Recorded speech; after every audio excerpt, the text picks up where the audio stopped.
what's up? What's going on, Joe? How you been, man? I've been good. You got you were I don't even know where you were, but you weren't here last week, and I was in North Carolina last week hosting from a hotel room, fake lounge that I set up. Where'd you go, man? I was in Pennsylvania. Okay, cool. Very nice. I went up, and I did. We had a my brother. It was like a weird thing. My brother signed up for this race, the Savage race last year. Yeah, and so Chelsea and I we're gonna surprise him last year and go up, and then we got COVID, and so then we stayed. We stayed home, and then he was going to come down and do it in Florida, and then because it's like a thing where they do it all over the place. So then he got shingles, and then we were going to do it in the spring, and then I had appendicitis, and then so we finally got to do it this past weekend. It was fun. I feel like there's a lesson there. The only way I like Savage is on a Macho Man. That's it. Otherwise, no, thank you. This Savage race, what is this? What you got? You slop colors all over yourself and run through mud and stuff? Is that the thing? There's no colors. No. Some of these pictures I have seen, they look like they do like this. I don't know. They look like a kid that had a finger paint fight, and then they go run a race. There's a there's like it's like 5 miles, and then you jump over walls and you crawl through mud and you scrape your arm up. I was going to say maybe the colors I've seen were just blood. It was just blood and dirt. It turns out it's just brown and red. I do have a. Let's see. I tried to send it to my email to show you, but maybe it'll come. This is me. Maybe that's me climbing up Colossus. It's called Colossus. Yes. I thought it was like the hurdles. You just throw your body over. You actually have to use the rope and do the. Do the boot camp thing? It's like Colossus is like this. There's a ramp, and then but it's really high. It's really, I don't know, 20, 25 feet.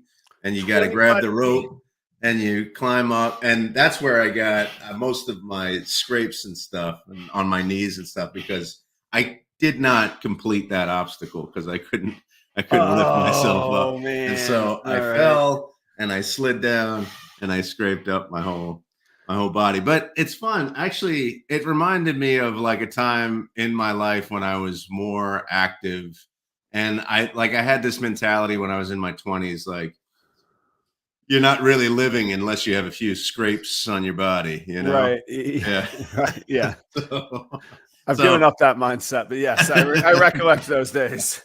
But it was a blast. I did feel accomplished afterwards. Okay. So I felt like, hey, I did something today, I feel like the picture there's a really nice benefit to the picture, because if you post it on Facebook, you're not going to get into the story of how you almost made it and then you didn't. People are just like, oh, look at Joe. He's doing some climbing. What that picture does for me is it reminds me of how bald I am. Oh, yeah, the downward glint. Yeah, that's no good. I've been there. Yeah, you rarely see the back of your head, and you go, oh boy. That's why it took so long for science to come up with balding medication for men. We don't see it. Like everybody, we have no idea that we're going bald back there. You can never see that until one awkward day when it's too late, and everybody else has been like, "Oh, you didn't know?" Yeah, it's really bad. So we had, and then we go. This was like in Albrightsville in Pennsylvania, and then it's just like an excuse to like treat yourself for the rest of the day because you did something. And I'm even still a little sore in certain places, and this was on Saturday. So because you're using like parts of your body that you don't usually use to like lift yourself Yeah. on stuff. And, but it's just like an excuse to like treat yourself for the rest of the weekend, really. And so I went to this. This is a new hat, Barley Creek Brewery. It's a great spot in Mount Pocono in Pennsylvania. There you go. There you go. What was the beer du jour Uh, after the race? What was the first one you had? I had an Oktoberfest, the Marzen. It was Good for good. you. You didn't do the typical IPA. Let's just melt our face with acid, No. pucker, hop. Nice, yeah. I The like the Marzens. lagers. Yeah, the Marzens are coming around. I'm with you, man. Yeah. Yeah, it is that time of year. It is that time of year. How about you? I mean, what was your, I apologize. I missed the show last week. Uh, Well, and I didn't even get to listen to it. So, I how was it? Well, it was good. I forgot that you were going to miss the show. So like Wednesday, I was getting ready to like send you a note, say, what do you think of it? So audience, mine and Joe's show prep is whoever texts first, we'll just throw an idea out and we'll be like, either, I got this. Oh, I was thinking of this. Oh, how can we add this? But truth be told, that's usually Wednesday night. And so I'm getting ready to write it. And I was like, Joe's off this week. So I got in touch with my good buddy I thought you had Charlie. told me you had it all set up. And I didn't want you to worry about it. I got it. I did have it. I got it all set up. It worked. It was fine, man. No, Charlie at Reagan Renee Royal Pythons came on. We had a good, pretty nerdy discussion on business and things beyond the spreadsheet. And he's such an insightful guy. He's a data analyst by trade. So, I mean, this is right up his alley, and it was good. Plus he's a sponsor there at Reagan Renee Royal Pythons, right? It's so hard to, I couldn't be a weatherman. Anyway, it's up there. Yeah. You just got the easy one. Just point up, Joe. So it was a good show, but yeah, I've been running, man. So 2 weeks ago, you and I did the show when I was in Jacksonville, Florida. Last week, I was in North Carolina. Now I'm back here. And in that time, also, I've done 2 shows here in Minneapolis. So in the Midwest, anyhow. I did Minneapolis and Wisconsin. And then this weekend, I'm off to Des Moines. August was a little much. I could go for a little moderation in Adam's life, but it was very good. The property that I went to in North Carolina was the property where I was the food and beverage director for about 6 years. And then I've been consulting for the past 3. So we have some deep relationships, but I haven't been physically on property in 2 years. So it's pretty cool to catch up with the old crew. What's the name of the property? Is it like it's called it's an odd name. It's called Rumbling Bald on Lake Lure. And Rumbling Bald, there's Bald Mountain, and in the early 1900s there actually was an earthquake there, and so it shook. But why everybody remembers it is because they thought they were concerned of an eruption, so which did not happen. But yeah, there's no East Coast Appalachian eruptions. Is there a lot of play on that and the stuff that you do? Like, we're gonna have an erupting pina colada. I don't know. Whatever. No, not even a little bit. None. We wrestled with. We went through a rebranding at one point, and we wrestled with actually losing the name of Rumbling Bald altogether. We almost went with Bald Mountain on Lake Lure, but there is the historical part of it, and the property has been a destination resort since about the 1950s. So it's pretty cool to look back at the history and all of that. So we did want to honor that, but it takes an explanation when I say Rumbling Bald. I think I've climbed a Bald Mountain. Yeah. Yeah. It's like it's a big it kind of stands out, and then it's kind of clear on top. It doesn't have it's a bald mountain. Yeah, there's trees on top. You can see it. Yeah. Yeah, and the neat thing too, in 1927, which this is actually an interesting thing for like visionary stuff. 1927, so almost 100 years ago, somebody looked from the top of that mountain, and there's a river, the Broad River, uh, flows through there, and they built a dam to make Lake Lure, to make the lake, and that became the resort town. And what an undertaking, man! Like, there's a guy, and Yeah, I'm right, like, right. I thought it was ambitious to get up at 5:50 and do a morning show at 6:30 on Thursdays. Like, this guy in 1920, I don't even know how. I don't know how you do it today, but I certainly don't know how you do it in 1927. Like, build these dams, and Yeah, like it's first still the we same dam. create a lake. Yeah. Number one, create lake. That's the to-do list. Hey, Bob, I was thinking, let's make a lake, and then we'll figure out what to do with this lake. Like, it's a really incredible thing. We're gonna have a resort on a lake here. Where's the lake? Yeah, Oh, we gotta make it. we got to make it. It's going to happen. And I feel like that's one of those things that, like, you can envision, but you don't really know how it's going to turn out until you do it, I Yeah. think. Because they didn't dig the lake, they just filled up the valley. Right. Yeah. Yeah. That is wild. That's Pretty wild. cool. Yeah. Yeah. So anyway, it was neat to go back there. I think I'm going to talk about it on the Patreon content today. I think it's important and rewarding to look back from where you've come from. And it's kind of neat sometimes when reality slaps you in the face. I haven't been there in 2 years.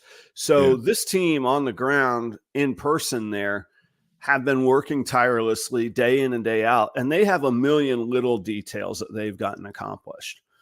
I show back up after 2 years and I get all of it at once. So we all, and that happens to all of us. We every day we work at these little things. We get ground down, we get, tired, beat up. What are we working for? But if we look back to where we were 2 years ago to now, and for me, it's like that this was like a moment of almost like time travel where, like, in my mind, I had what it was when I was there 2 years ago to now. They've done a lot of construction, reinvestment, constant improvement. Beautiful, beautiful result. And they, I don't, I think philosophically they know how much work they put in. But when it's the tiny little improvements over a long period of time, you don't get that wow, like, boom, this is Right. way Yeah. better. Yeah. And I got that feeling. And I just stood there and I looked around. It was a really special time when I was there. It was the last, like, man, Joe, you got me watching that show, The Bear, the restaurant show. And I just started the second season, and it's like deja vu, man. That don't spoil stuff. I don't want to spoil anything for anybody else, but we're closed, we're renovating. We're gonna open in 6 months. No, that's not gonna cut it. You're gonna get open in X days. Yeah. Okay.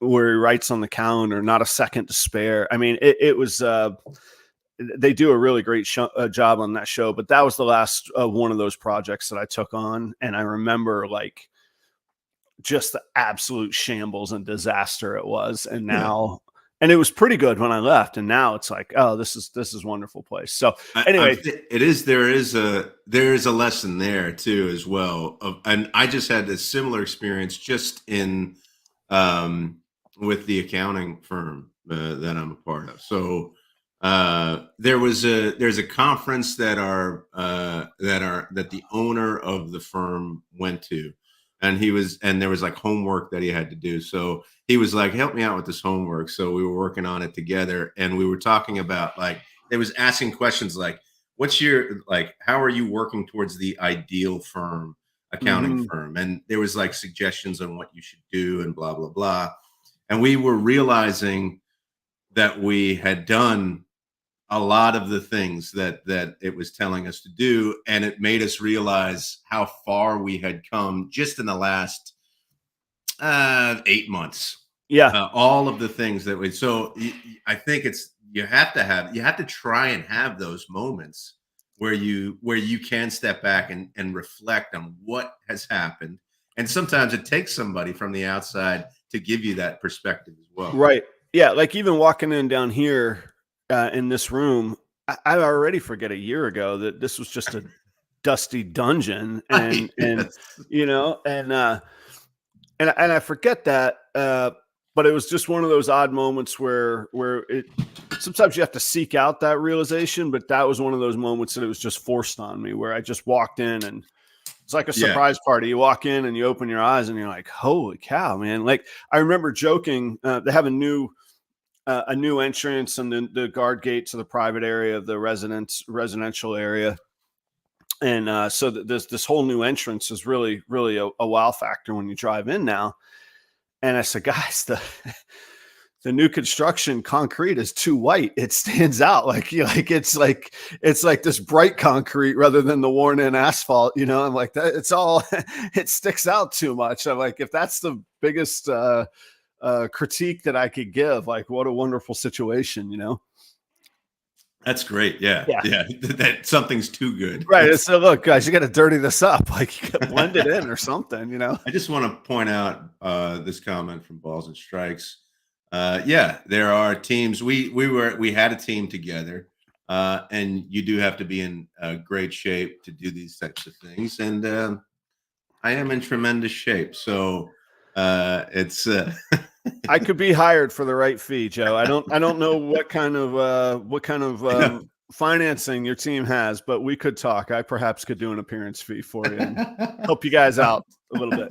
So I actually, you don't have to be so for the pro events, yes, and even there's a pro event. You start with there's like a they're the first people that go, and you can't be helped by anybody or anything, and Mm. but actually, I'm not in great shape. I have been training a little bit for this over the past few months, but I'm not in great shape. But you don't have to be in great shape. Just go out and have fun with your team, and you can help each other out. It's just like a really fun time. It's really, and even that, like having moments to see how far you've come as well in that That's kind of true. thing. That's true. Like Same deal. like putting those moments. I think that's really important in anything that you do. That like either you to kind of gauge your personal growth, to Yeah. gauge your business growth, how that is.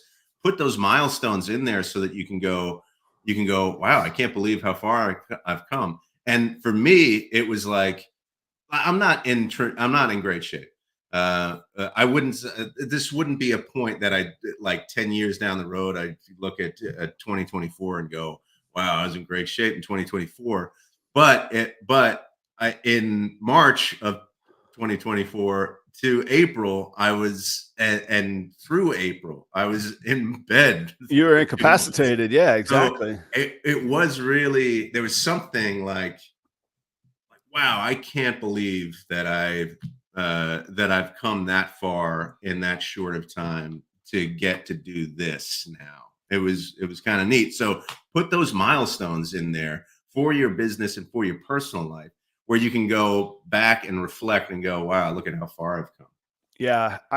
Um any chance I get. I even like my old I leave my very first videos on my YouTube channel. They were terrible. They look like I had you know, taped a cell phone to a potato and hit record. Like it was, um,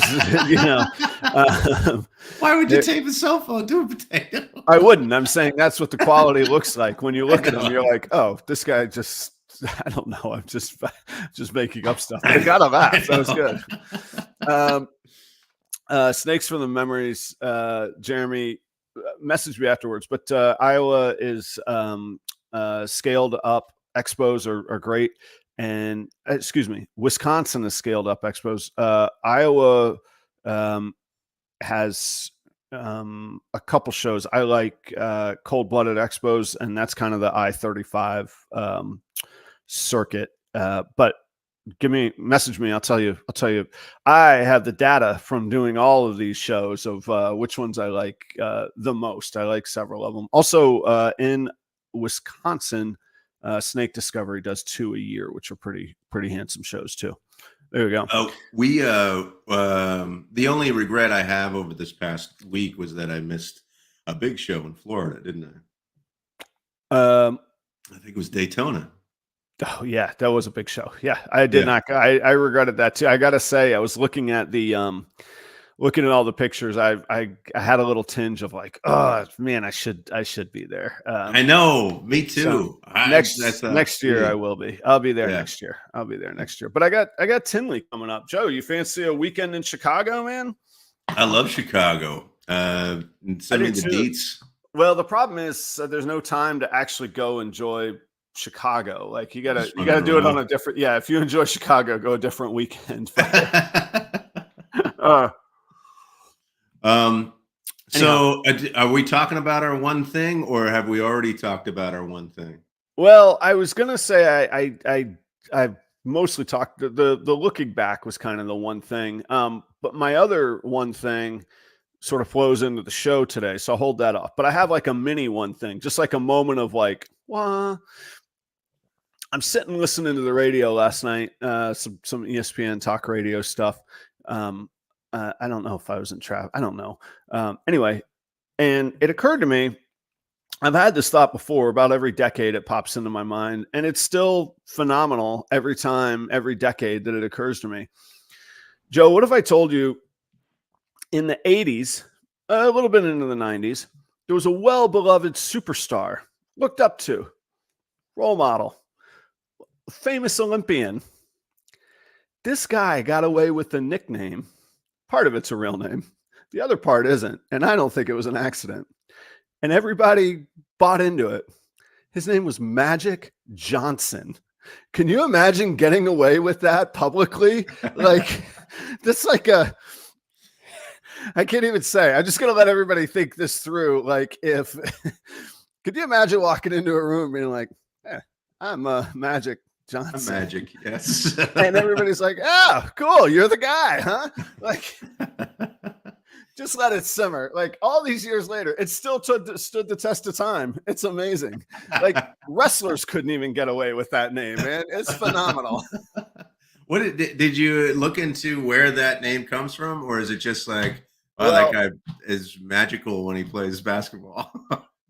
no, it's well, he was a point guard, and I think it is that it was magical when he plays basketball. And his real last name is Johnson, and I don't know when the double entendre of Johnson was invented. He might predate Oh, I didn't that. even think of that. That's what the hell I'm talking about, Joe. Pay attention. Stick with me here, man. Well, I didn't think.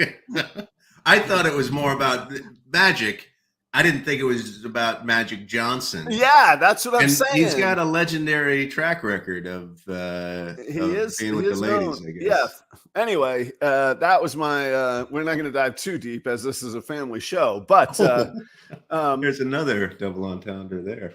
well, that's true. That's true. All right, I'm done. You're one. Hit me. What's your one thing, man? When I was home, look at everybody. All of a sudden, respects Joe. They're like, "Oh, look at this highbrow guy. He didn't even get it. That was cute." So I went, like I said, I went to Pennsylvania. I went to my parents' place, and if the last few weeks, we've redone this office, and we got a record player. And I asked some people, and actually some people here have been really helpful in letting me know, oh, this is a good place to find records, or try this or that or the other thing. Now, I asked my mom if she had any records, and she was like, and Richard, my stepdad. And so they were like, yeah, we got some records somewhere. I don't know, we'll break them out. And we get there, we break them out, and it's like a treasure trove. Oh, cool, man. It's awesome. What'd you discover? What was give us like a top 2 or 3? We got. Oh, you're gonna brag. You're actually gonna flash them. All right, we got. Let's see if I can name. You got Sergeant Pepper's, nice. Oh, let's up with 2. Excellent. Okay. Okay. Billy Joe the Stranger. Perfect. I don't know which album is that of this. Okay. I mean, come on. Oh, I know that's Kenny Rogers. I got that. Oh, Willie Nelson, a redheaded stranger. Aretha, nice. Yeah, and then Anne Murray. Anne Murray. Okay, all right. So some of these are my stepdads, and some of them are my mom's. Clearly, And that was then, your stepdad's. Yeah. I mean, Okay. come on, Crystal Gale, forget Crystal, about it. what are we doing here, Joe? This is Stuart. All right, we're coming back around. Grease, Supremes. There you go. All right. Simon and Garfunkel, early So stuff. Good. yeah, and then there's other ones. There's like Jimmy. We got Jimi Hendrix, and actually a lot of the Beatles. So we Yeah. have like I've Let It Be up there, and I've got some other ones I can't remember. Very cool. But I was really excited. It was really fun, and we packed this suitcase, and we brought it back in a suitcase. It was just records. Yeah. Were you driving or did you fly? No, we flew. We flew. So we checked the bag. Oh, So it was a little bag. A little dicey. And we packed. Yeah, it was a little dicey. We were worried about the records breaking in and everything. Right. But my stepdad like ships stuff. He's in like he sells like auto parts and stuff. So he had like a lot of bubble wrap. And we packed it up. It was good. It worked out. I was just really excited. Now I do have a question though. I don't know if these are like the original like additions. And I'm wondering if anybody here knows, and you can always find me on Instagram, a proper cup of Joe. How can you tell if it's a first edition? There doesn't seem to be any dates on the cover. There doesn't seem to be anything. Now, the only thing I found is there's little etchings sometimes in the dead space between the label and the actual track, but I can't seem to find. Sometimes they don't have that, so I don't know how to figure out if they're like first editions, whatever. The early, I don't. The answer is I don't know. Other than some of the stuff you have, especially the Beatles stuff, had American releases and British releases, and then on the the repressings, a lot of those were combined. So you could do some research on, because they were on Capitol, they were on Decca, they were on Apple Records. They put out a couple. So you could look at what the American and the British versions were. Same with probably the Jimi Hendrix stuff, but I don't know otherwise, man. That's you're gonna have to get somebody nerdier than me on that stuff. A barcode. If there's a barcode, it's not old. Yeah. There's a lot of them that don't have barcodes, but any information, find me on Instagram, Proper Cup of Joe. I am I'm very excited to like sit here and work and put on records and stuff. It's like a new thing for me. I just love it. It's great. There you go, man. This is something that I really like, and I'm trying to impart it to Raleigh and Aiden, my stepkids. Is like it's actually really nice not to have a choice to move from one song to another.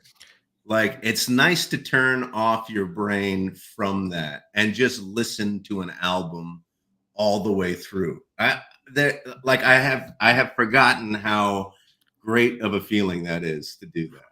Well, and there was the album, and I could talk forever on this, which maybe I shouldn't, but the album is an art form, and that golden era of the album is an art form. Probably, actually, Let It Be might be. You could make an argument that, or Sgt. Pepper's was probably that. Well, not probably.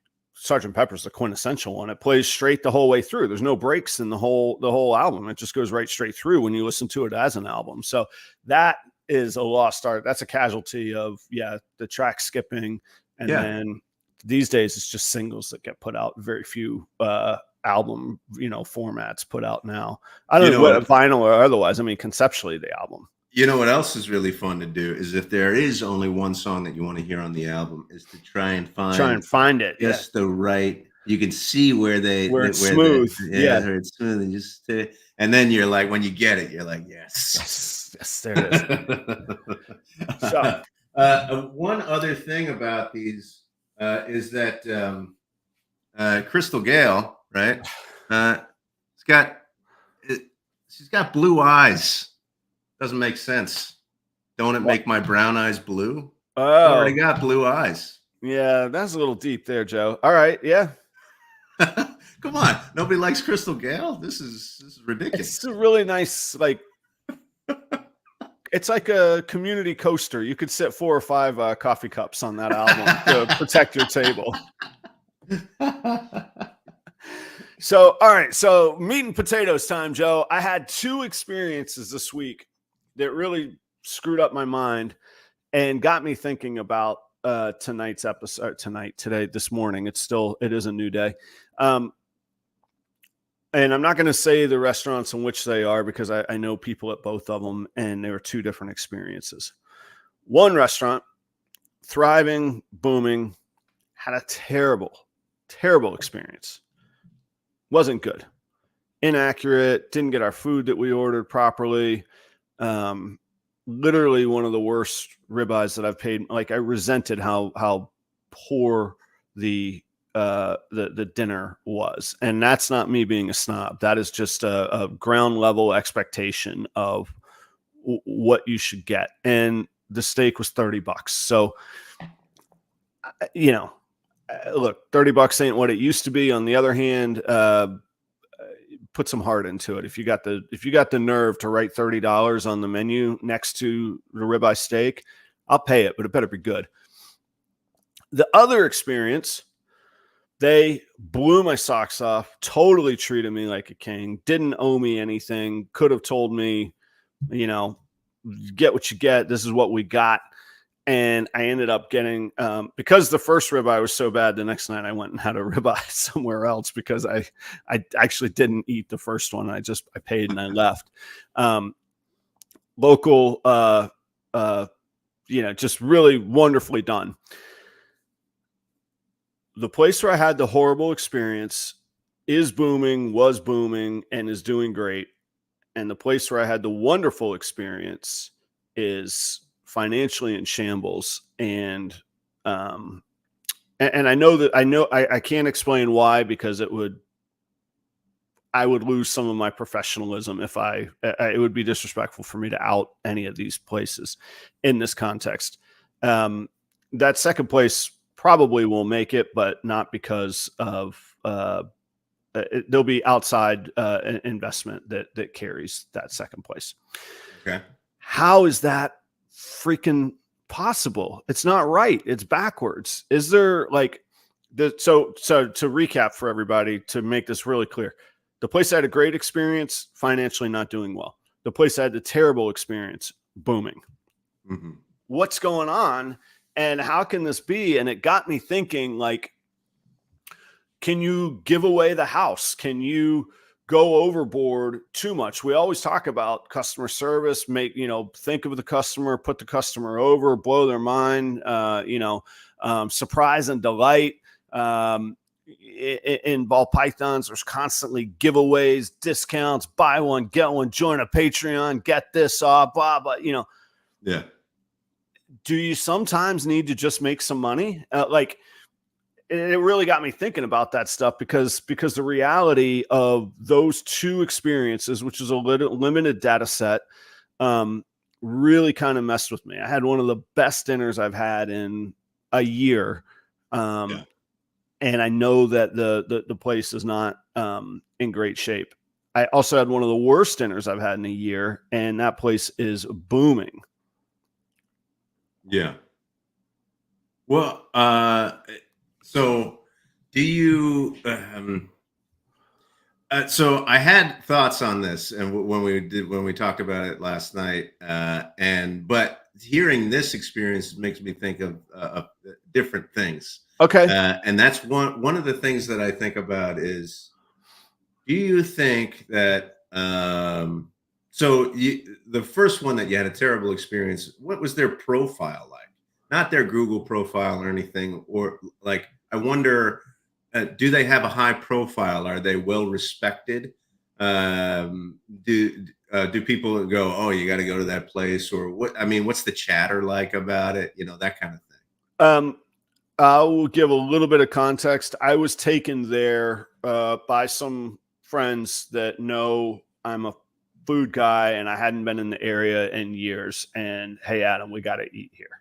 Yeah. Yeah. That's that was what it was known as. Yeah. Yeah. Yeah. So I wonder, that makes me think, sometimes being a part of something is not about the experience or the product that you get. Sometimes you just want to be a part of something, and so you can go, I went to that place, Yeah, and I experienced it. Now I wonder if that translates though, like, and I think that it would, like if you have a snake, right, and you go, I got this from um, one of the biggest breeders in the sure. world. You get it Yeah, from Billy. Yeah, got it yeah. from Billy. This is right from Billy. Now it doesn't really matter if Billy gives you great service or not, because you're a part of it. Because it's almost like I just want to be a part of the experience of this big time breeder, I guess. Yeah. Do you think that has something to do with it? Well, I don't know because I'm probably diving too deep on just one place rather than sort of a bigger philosophical idea. I didn't get the impression this was like the place you have to go to be seen and oh, you can, you know, it's not you could walk out of Saks Fifth Avenue in New York City with a Saks bag. Maybe you just buy a T-shirt just so you can have your bag and walk out and be looked at. I don't think it was that kind of. I don't know. Maybe I'm not making Louis Vuitton, Rodeo Drive, whatever. I'm not much of a shopper, but I don't get the feeling it was that way. I got the feeling that there was a lack of training and a lack of care. Well, in my mind. All the way back to when I was a server, but also leading my teams. A, I trained them because that was important, but B, I also connected good training with making money. If you drop a $30 ribeye in front of somebody, the first words out of your mouth should be the most expensive Cabernet by the glass on the menu. Their experience is going to be better and you're going to make more money. Okay, yeah, yeah. You see what I mean? And Yeah, it was yeah. just like, here you go. And I said, okay. And I'm not like, oh, failure. You didn't say cab. I'm not going at it that way. I was like, hey, what's, you know what? I think I'm gonna have a red wine tonight. What do you have? And she was like, hang on. Like, no, a cab. You got a $30 steak. No, a cab, and it just didn't flow. And then the steak didn't have heart. We didn't get the, one of the orders that the other person had, that was totally wrong. So it was a couple and myself. So I was the third wheel. Me and the other gentleman, we're doing the awkward, should we eat or not, while his bride has no food in front of her. And you just go, Yeah. come on, Yeah, I man. got you. I You got you. got one job and we're willing to pay for it. And we So still paid, we still tipped, but it's just like, oh, come on.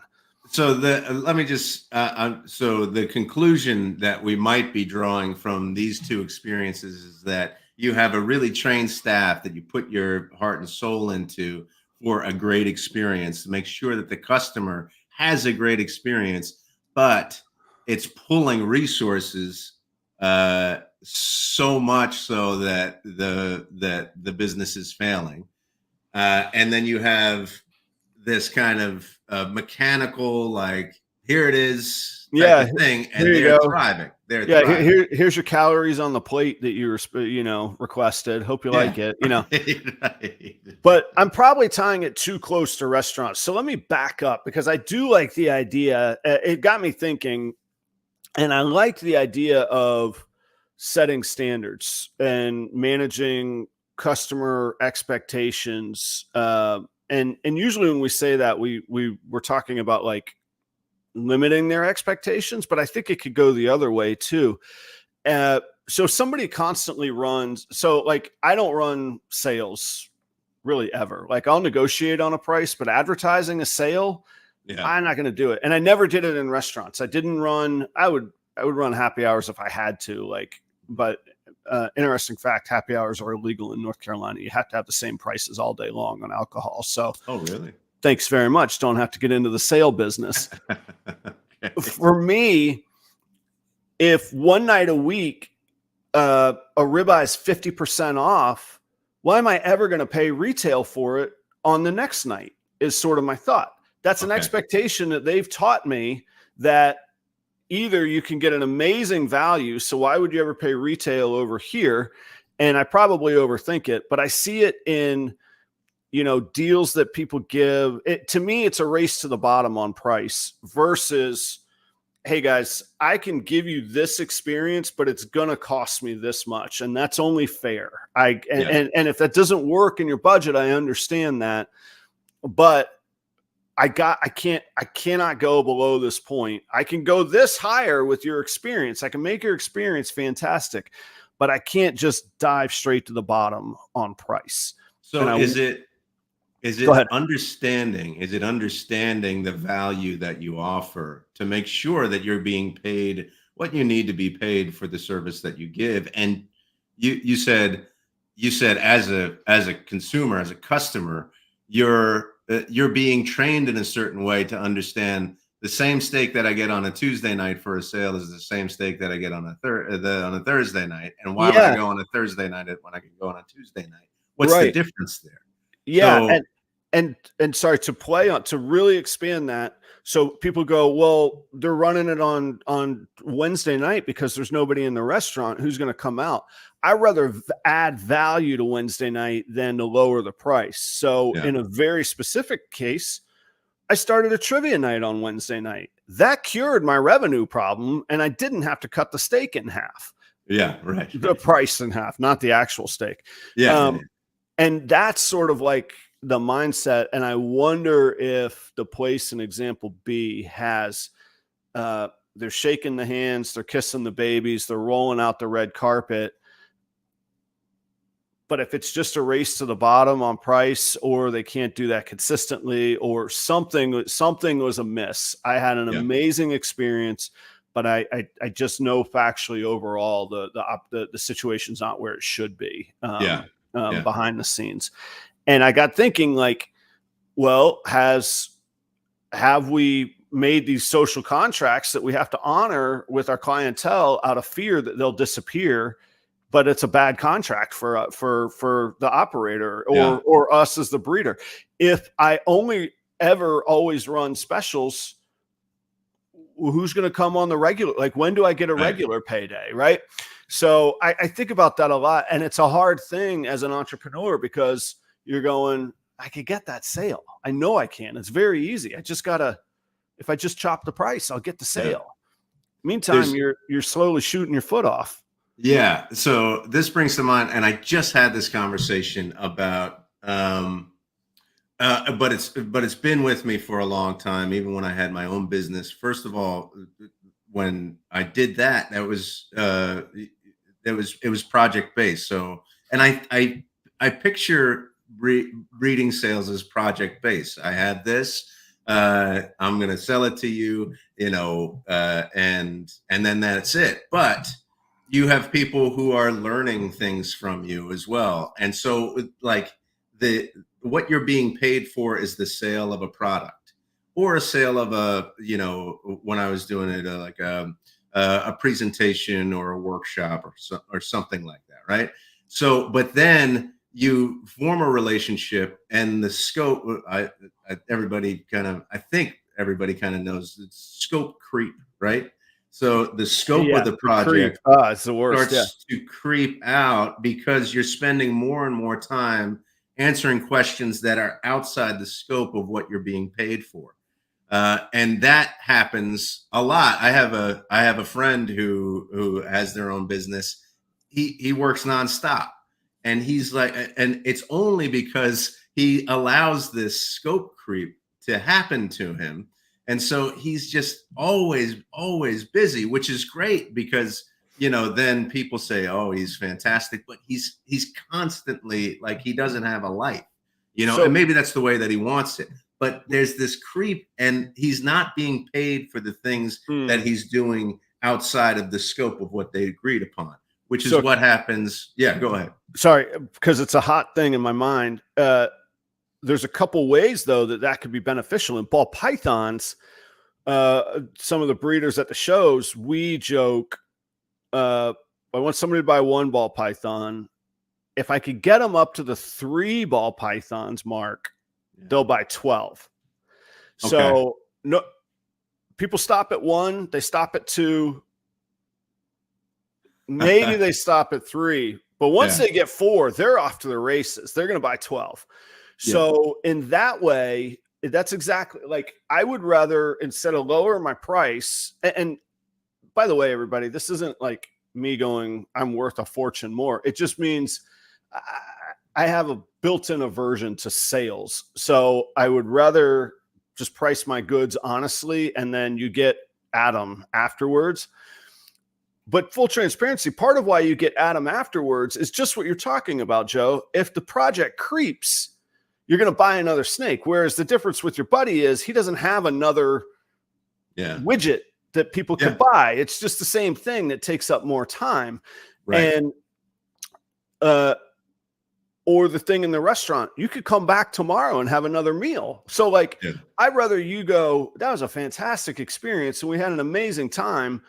Well, let's go back tomorrow. Great. So that works. Also, your buddy should consider billable hours instead of project fees. And then everything gets situated and it focuses the scope really well, or you get paid. But customers don't want to pay that. Customers do not, because it's an unreliable price. You don't know how, sometimes as a customer, you don't know how much time is going to go into something. And they want a finite price. Yeah. And that was a little bit of a flippant response from me, but it is something to consider and have those discussions. And you got to, again, you got to manage customer expectations. And it's probably hard to stick with that analogy. It's probably hard for your buddy to go, he probably is doing a calculation going, hey, if I have this conversation, I risk disappointing or losing this customer. Right. On the other hand, I've got to be fair to myself. And where does this line start and stop? I mean, is that a fair conclusion? Yeah, definitely. And I see it even more so in my current work too, is that somebody will pay for their taxes to be done. And then they start asking questions about, their future, their financial situation, and how to make sure that they, can plan for a better tax year next year. Now that tax planning is that would be a separate project that we do for them. But the CPA is notorious for just being like, yeah, you just go ahead and do this. But see, you're also training the client to be like, yeah, ask me any question anytime you want, and you'll get an answer, when really you're paying for the expertise of a CPA. And when you're training them to ask those types of questions, and you want to be able to give those questions, you're training them that once they become a customer, they're always going to be that. So they're always going to do that. So you're taking time away from maybe working with a new client and onboarding them, and making sure that you retain that client as well. So the earlier you set those boundaries or expectations, the more normalized that conversation becomes. The longer you wait, the bigger the disappointment on the customer end. Wait a minute, I've been getting this all along. Why didn't you tell me up front? I would have known. Versus the customer, what the customer should be thinking is, man, I've been getting this free experience all along. I'm so grateful for it. No, they never think that. They think, why didn't you tell me? Now I'm mad. Now I'm out here floundering all alone. I feel like a bait and switch. And you're like, I've been doing nothing but benevolent work for you. So, right.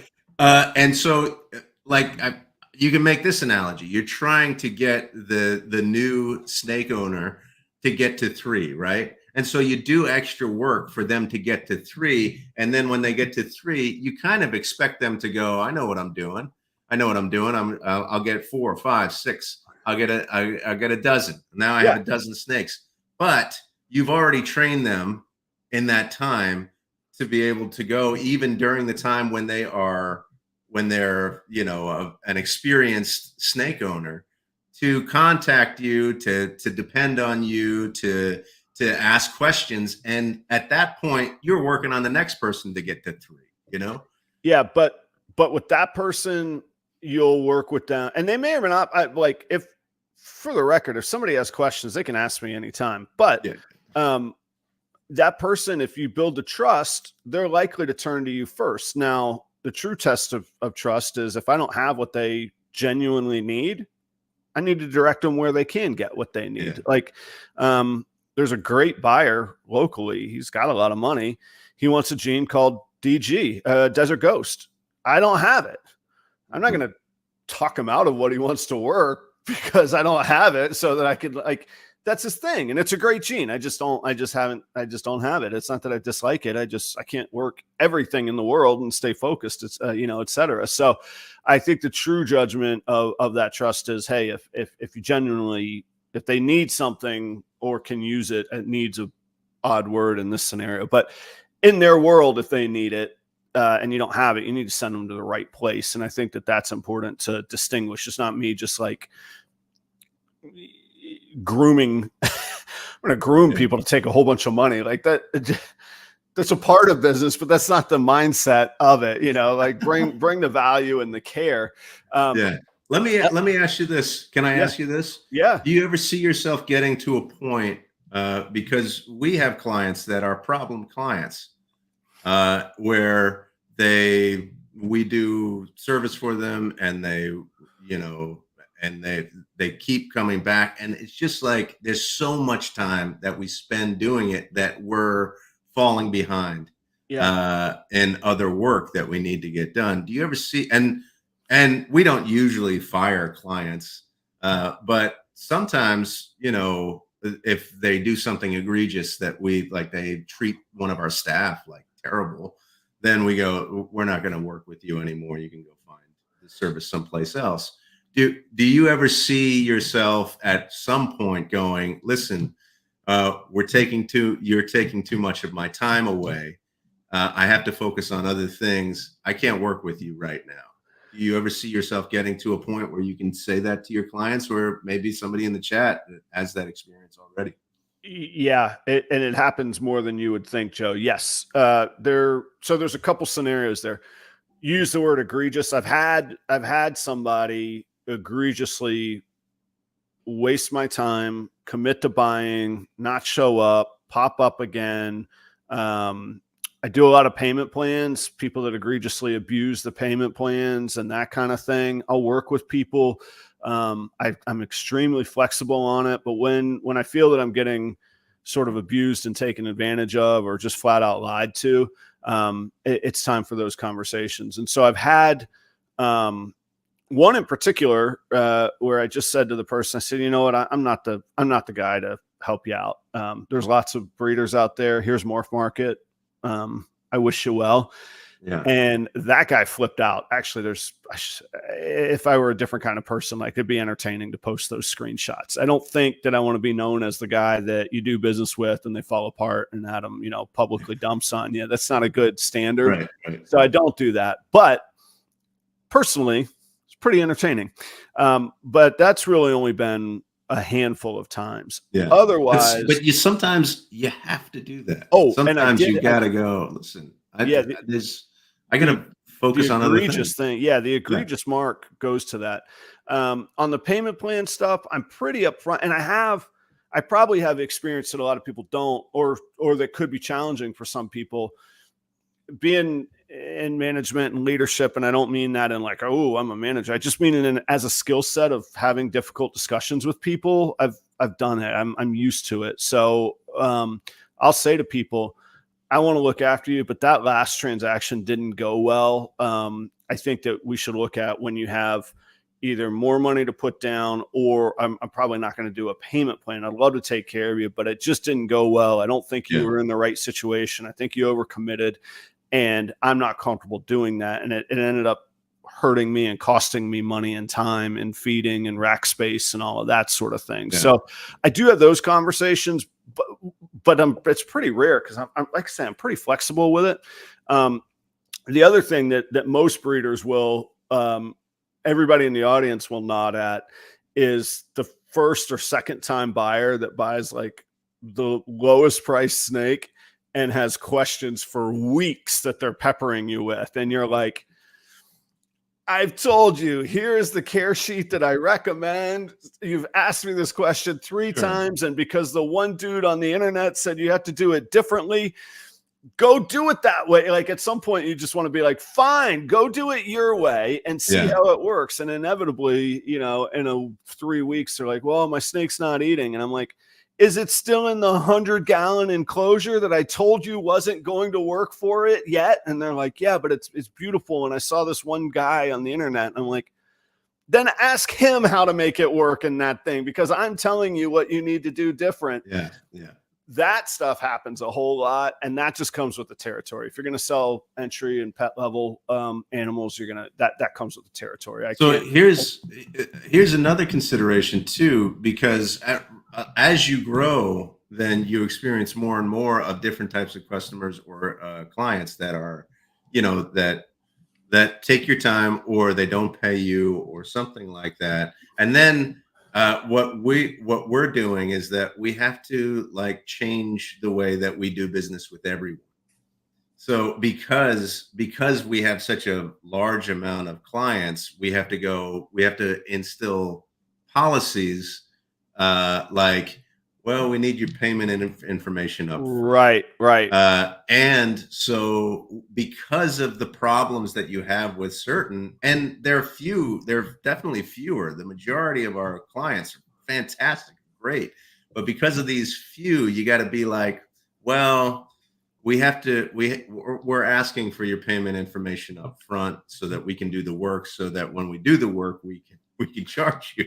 Yeah. So but then you've already trained them that it's something else, and they go, wait a second, you don't trust me? You don't trust me to, yeah. So it's a difficult thing to navigate for sure, especially as you grow. I think there's a responsibility as a customer too, and it reaches all areas. So like another like wild west of capitalism is Craigslist. There's a dude, and we're coming up against the time here. There's a dude in Minneapolis. I don't know where he gets all his gear, but it's an amazing warehouse of musical instruments. Like I really don't want to know about this place, because if I have extra money, I'm going to be calling him. So, yeah.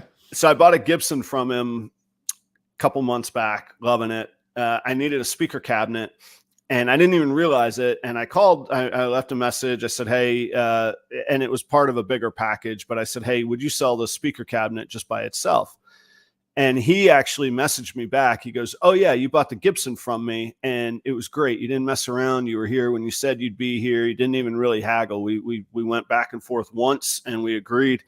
He's like, how about this price? And I said, yeah, I'll take it. I'll be there with cash. He goes, great.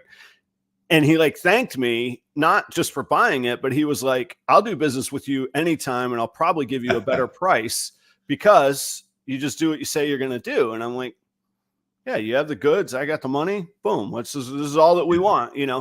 But I do think about that of how to not waste people's time. And I'm proud to say, even with other sponsors, which we do need to talk about, there's business arrangements that we've worked out where I'm like, you're doing amazing things for me. I have to make sure that there's a two-way street of care and concern for both of us. And so we try and work that into whatever our deal is. So Tyler's very kind. Tyler, okay. So full transparency, I sold Tyler a snake. Turns out she was a he, and we're going to make it right. And we're in the process of making it right with each other. Ironically, Tyler, I just got a big shipment this week, and one of the she's that I ordered turned out to be a he.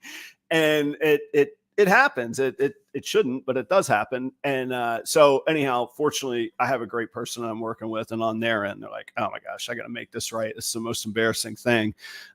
So these things do happen. It doesn't mean that we have to be perfect. It means that we have to, like I said, I used the word social contract earlier. Like there should be a social contract, and a good social contract can warrant a little bit of a higher price, or a little bit of, hey, this is fair price. I'm not going to run everything at 50%. Right.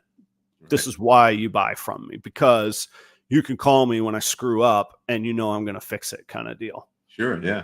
I imagine that our sponsors for the week have the same kind of kind of approach. If you guys haven't tried it, you should try Husbandry Pro. keep all your data organized, multi-generations. How many years back are you going to go flipping through spreadsheets and index cards and note cards? And I think I get it digitalized, man. And it's the value. Speaking of value proposition, it's fantastic. So go check out the pricing. You get a 60-day free trial. P Royals 60 will get you there. Yeah, P Royals 60. I lose track of these codes.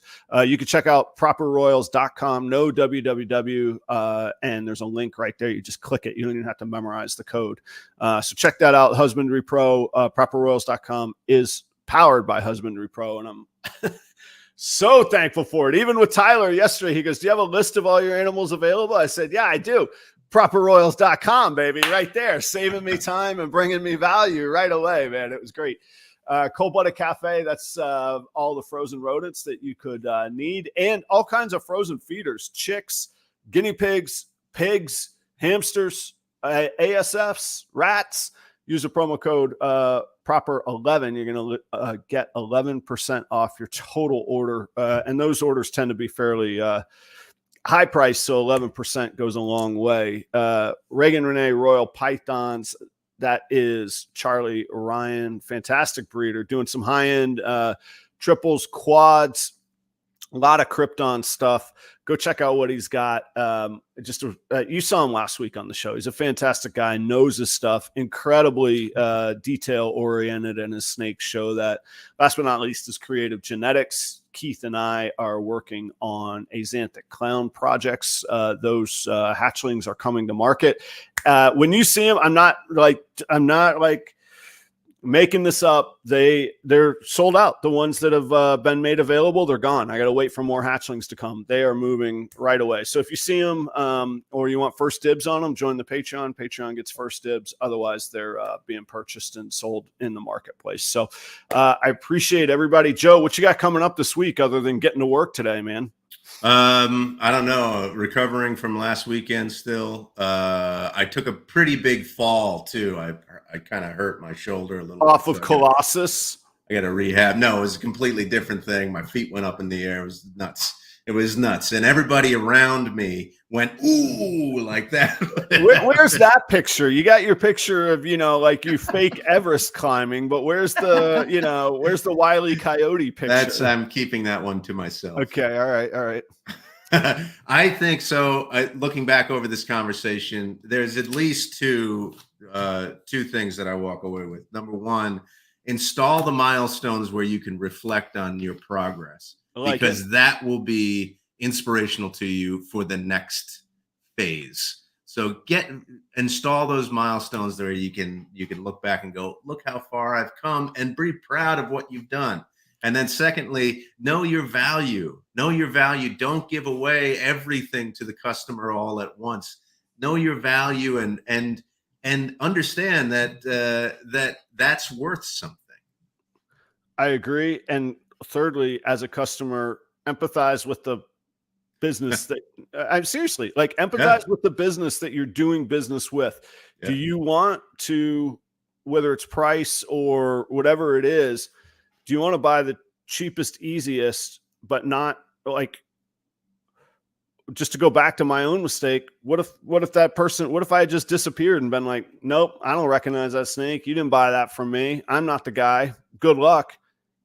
What recourse would you have? You know what I mean? Right. Yeah. And those people are out there. So, just think about that. Empathize. If you love a business, think about what it takes for them to stay in business. It's not your responsibility as a customer. That's theirs as the business owner, but it'll go a long way, I think, in your own enjoyment too. Like if you really think what somebody else is going through, like it makes me enjoy and appreciate even more what they're doing. So,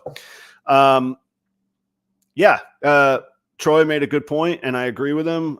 Deposits are non-refundable. If I can't deliver the animal, that's a different story. Maybe I'll transfer that to store credit. But if I'm going to take something off of the marketplace on your commitment, that's a big commitment on my part. I expect a commitment on your part. That's a two-way street. I agree with Troy on that one. Maybe we could dive into that in the future. Joe, we'll do it again, same place, same time next week. Hey, looking forward to it, man. Speaking of social contracts, perfect. I need you. We'll continue with everybody Thursday mornings, right? Yeah. We'll see you then. All right, Joe, have a great day. Audience, have a great day. Check out John's Creations, everybody. Cool shirt. Good. It's back there. There's stuff. John's Creations. Thanks for the shirt. Appreciate it. Talk to you guys soon. Adios.